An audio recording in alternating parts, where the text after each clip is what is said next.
Esperei confiantemente pelo Senhor. Ele se inclinou para mim e me ouviu quando clamei por socorro. Tirou-me de um poço de perdição, de um tremedal de lama. Colocou-me os pés sobre uma rocha e me firmou os passos. Salmo capítulo 40, verso 1 e o verso 2. Esta era a base da confiança do salmista Davi. Ele tinha plena certeza que Deus estava ao seu lado, para que nos momentos difíceis das lutas do seu dia a dia, Ele fosse o seu auxílio, o Senhor fosse o seu socorro. Acredito que nessa manhã, ao nos depararmos com um novo dia, o que de fato alimenta a nossa energia, a nossa disposição para sairmos de casa, é termos a certeza que temos um Deus ao nosso lado que supre as nossas necessidades, que nos ouve quando nós clamamos por socorro e estará ao nosso lado para nos auxiliar em todos os momentos. Enquanto o mundo tem vivido em guerra, em batalhas, enquanto as enfermidades estão assolando e trazendo a paz de muitas pessoas, nós colocamos a nossa cabeça no travesseiro, nós dormimos em paz, acordamos, porque sabemos que há alguém que rege as nações, alguém que conduz a história, e no tempo de Deus, no momento dele, Ele irá intervir para nos conceder a vitória. Nós estamos aqui comprometidos a cada manhã para estudarmos um capítulo da Palavra de Deus. E queremos que nessa manhã a Palavra de Deus possa mais uma vez falar ao nosso coração. Quero convidá-lo nesse momento a abrir a Palavra de Deus no livro de Êxodo, capítulo 27, o verso 1. Farás também o altar de madeira de acácia. De 5 côvados será seu comprimento, e de 5 a largura será o quadrado o altar, e de 3 côvados a altura. Deixe-me falar para você. A mensagem do santuário tem sido para mim algo espetacular. Como tenho visto como esse Deus é cuidadoso. Ele é detalhista. Ele se preocupou com os mínimos detalhes ao pedir que Moisés construísse um santuário para que ele pudesse fazer morada. Como nós vimos no capítulo 25, verso 8, ele mesmo falando, me faça um santuário para que eu possa morar no meio de vocês. Mas este santuário não deveria ser construído de qualquer forma. Não deveria ser construído de qualquer maneira. Ele prescreveu detalhadamente como deveria ser construído o santuário. O próprio tamanho do santuário foi prescrito pelo Senhor.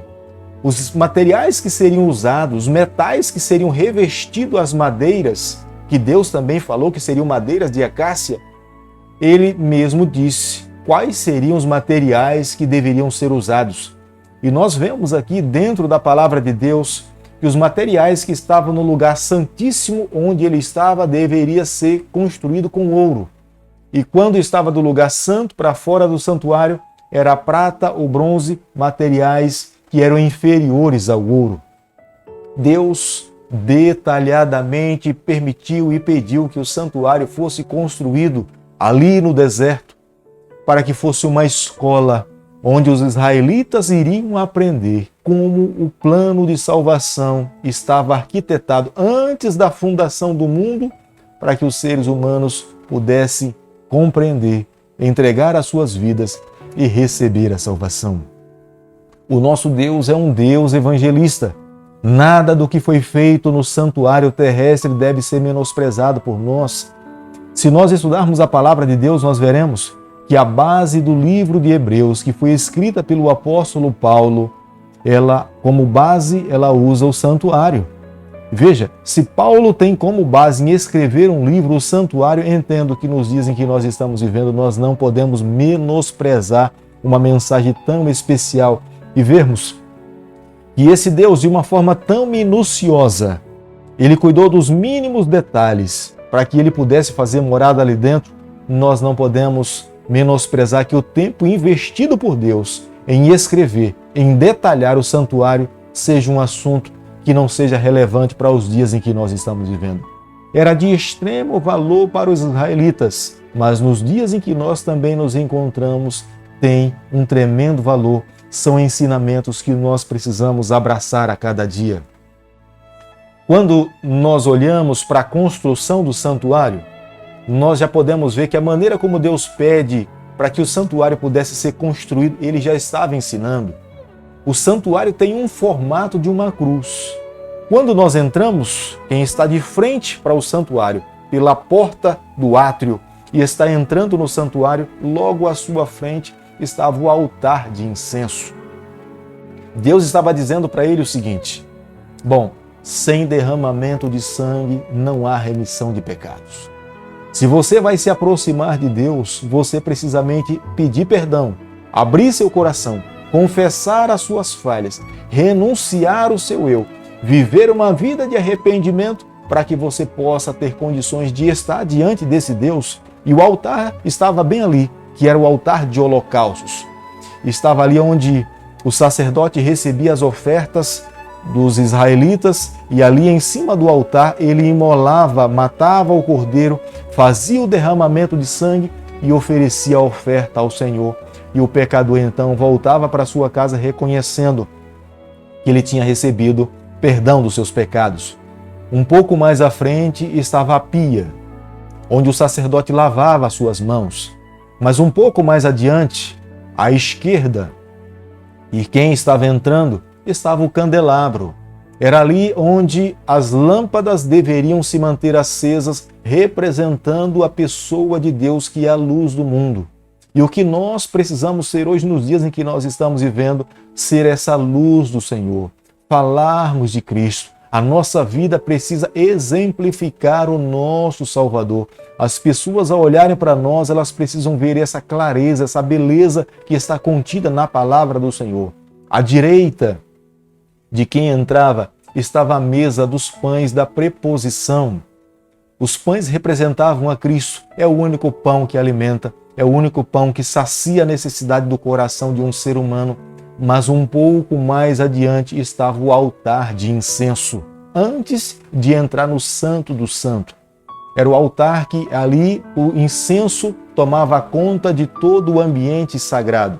Mas dentro do lugar santíssimo era onde Deus habitava, onde os pecados do lugar santo eram transferidos para o lugar santíssimo, e uma vez por ano o sumo sacerdote entrava no lugar santíssimo. Ali estava a Arca da Aliança, com a lei dos mandamentos dentro da Arca da Aliança, e ali também estava uma porção do maná. Em cima da Arca da Aliança estava o propiciatório com 2 querubins de ouro, porque foi esse o pedido de Deus.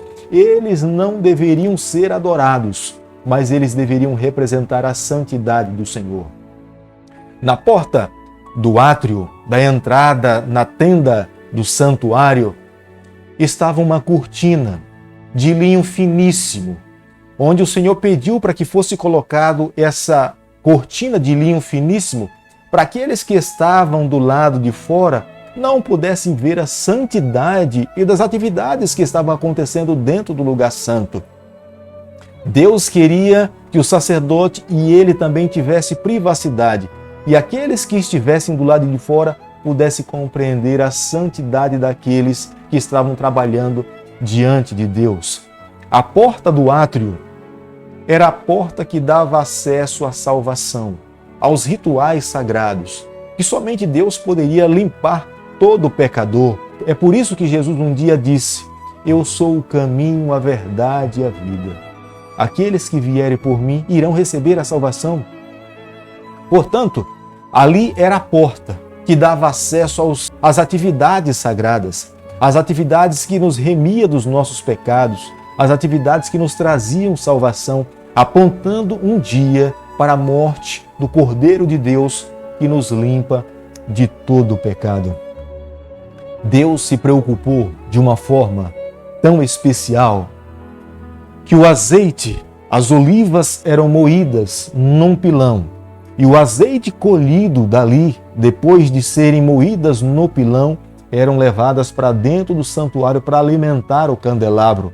Não era qualquer tipo de azeite que era colocado ali. O azeite deveria ser o mais puro possível, porque o azeite representava o Espírito Santo, aquele que deve nutrir as nossas vidas, que deve conduzir a nossa caminhada. Portanto, esse azeite que era colocado ali, ele deveria exalar o mínimo de fumaça possível para que o ambiente sagrado dentro do santuário pudesse ter uma harmonia de adoração e de louvor a Deus e não atrapalhar as pessoas que estivessem ministrando diante do Senhor.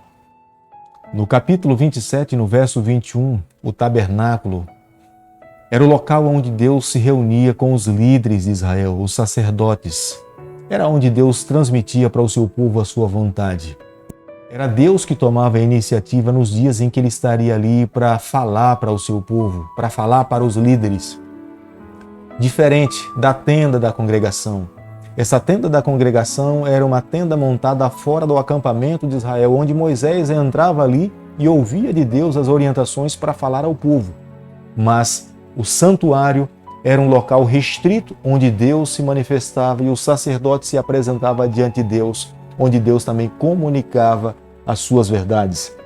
A tribo de Levi foi a tribo escolhida por Deus para que pudesse ministrar perpetuamente diante do Senhor. Deus sabia que um dia Moisés iria fechar os seus olhos para essa vida e ele precisava de outra pessoa, de alguém que trabalhasse para ele. Tendo uma tribo que trabalhasse sistemática para ele, consequentemente a nação de Israel sempre teria esse contato com Deus. Deus seria o seu guia, ele seria aquele que iria orientar o seu povo, iria mostrar o caminho pelo qual o seu povo deveria seguir. As lâmpadas do tabernáculo deveriam ser acesas no final da tarde e apagadas pela manhã, porque era Deus que determinava o dia em que ele estaria ali e o momento que ele estaria ali. Os sacerdotes apenas deveriam estar presentes para ouvir Deus falar com eles. Deus, de fato, estava disposto a aceitar a confissão de cada pecador. O santuário era uma representação do que um dia iria acontecer aqui nessa terra.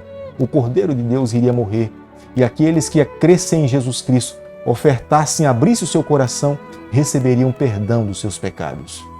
Meu amigo, eu entendo que ao aqui chegarmos ao final do capítulo 27, nós podemos ver a beleza dessa mensagem do santuário. Porque imagine você, alguém levando um cordeiro nas mãos sem defeito, entregando nas mãos do sacerdote para que o sacerdote matasse esse cordeiro que representava Jesus Cristo. A própria pessoa que estava levando era impactada com a morte do cordeiro e vendo o sangue sendo derramado, e o sacerdote aspergindo o sangue, falando para o pecador que somente Jesus Cristo poderia receber, nos conceder o perdão se nós crêssemos nele. Da mesma forma como cada pessoa que levava a sua oferta, ele tinha que acreditar na obra que estava sendo realizada ali. Pela fé, Deus estava educando o seu povo, falando para eles: será necessário que o meu filho venha aqui a essa terra, morra na cruz do Calvário, para que você possa ter o direito da vida eterna. Se os cordeiros forem mortos, mas se você não crer na obra salvífica de Jesus Cristo, de nada terá valor. Hoje nós sabemos que não há mais necessidade de morte de cordeiro, mas há necessidade crucial de crer no sangue de Jesus Cristo.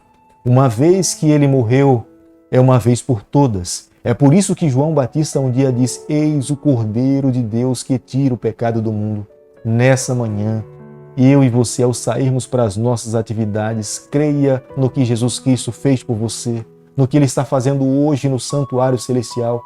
Ele é o nosso advogado, Ele intercede por cada um de nós. O que nós precisamos fazer hoje é abrirmos o nosso coração, entregarmos a nossa vida nas suas mãos e ter a certeza que no dia que Ele der a sentença final, por Ele ter vivido nessa terra como um ser humano como nós, conhece as nossas dores e por crermos nele, Ele irá pleitear a nossa causa. E nós teremos a alegria de estar com Ele. Querido Pai, nessa manhã nós colocamos a nossa vida nas Tuas mãos. Nós cremos no Teu sacrifício. Nós confiamos nos Teus méritos. Nós queremos a cada dia amá-lo mais, mantermos comunhão contigo. Vivendo dessa forma, tenho certeza que nós teremos a alegria de estar com o Senhor por toda a eternidade. Por isso que nós clamamos por todas essas bênçãos e nós pedimos em nome de Jesus. Que o Senhor te abençoe e te guarde. Que Ele faça resplandecer o seu rosto sobre você. Que Ele tenha misericórdia de você. que sobre você nessa manhã Ele levante o seu rosto e conceda a sua paz, em nome de Jesus. Amém.